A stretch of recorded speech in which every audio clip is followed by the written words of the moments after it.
Kung meron kang gustong baguhin sa music industry na feeling Yan. mo mali, ano yon at paano mo siya itatama? Siguro not na lang just sa music industry but in In general. Pero hindi kasi Papa, musikero kami. So Sige, meron sige. kaming alam na parang dapat pagandahin pa to. Yung Okay. side na, Sige. meron ka bang ganon? Or kung wala, you can just, Oo. you can just showbiz me na wala akong alam na ganyan mali sa music industry. Ayoko No, sorry. meron ka bang karanasan or nakikita sa music industry na feeling mo dapat hindi ganun yung treating, dapat hindi ganito, or parang mas maganda kung ganito ginawa. Ano yun at paano mo siya itatama? Yan. Siguro sa upbringing kung saan ka nanggaling, if you came from a province, it's also different treatment and different respect na binibigay sa'yo because of where you came from. You don't get the same level of respect on the people that already been there. What do you mean? Nagigets ko yung sinabi niya. Oo. Mismo. Sige, explain mo, elaborate mo yung. Tama yan eh. Gusto mo ako magkwento nung sinasabi mo. Oh, sige ka. Meron parang kasi- hindi nyo... Meron kasi mga sige, game. experiences, Papa, na pag dumating ka doon, tas alam nila na you're from D.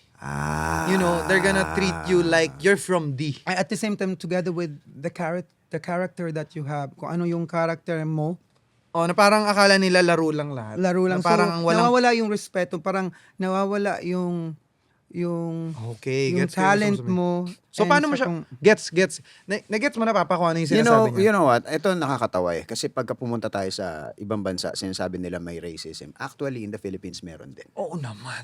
Diba? I mean, in doon sa every ano country natin, naman, it's, diba? that's normal. Paano mo siya babaguhin? I mean, paano mo sasabihin sa kanila na, hey, you have to treat us, equally. Like, When you learn how to take over your own power, that's it. If you know how to respect yourself, that this is, it's me, okay. hindi ka na pumapayag sa ganon. Yeah, like, this is me. You have to respect Kailangan me. mo kasi impose sa kanila na eto na ako, hindi na ako from... Okay, I came from here. This is my yeah, character. yes, I'm a yes, funny yes, guy. yes, So yes. it doesn't mean that my talent are also Funny, joke not lang, to joke be lang. taken serious. Yes. Ang ganda nun sinabi mo. Kasi, ang ganda talaga nun. Yung Or where I iba came yung from. tingin, oo. Or my color is kung ano yung kulay ko, or yung matangos ba ang ilong ko. Matangos ba? Hindi, gagi, ano yun? I'm proud, kasi Genuine ako- question mo yun. We live in Tinatawa na island, tayo ni diba? Derek, We're Pacific Islander. Wow, we're Asian. Wow, Pacific Island! Diba? Speaking We of island, sige, may yung tanong normal kami color dyan. natin talaga is we're brown. Mm. And I'm proud of it. Balat Pilipino, I'm proud balat of Pinoy. it. Yes.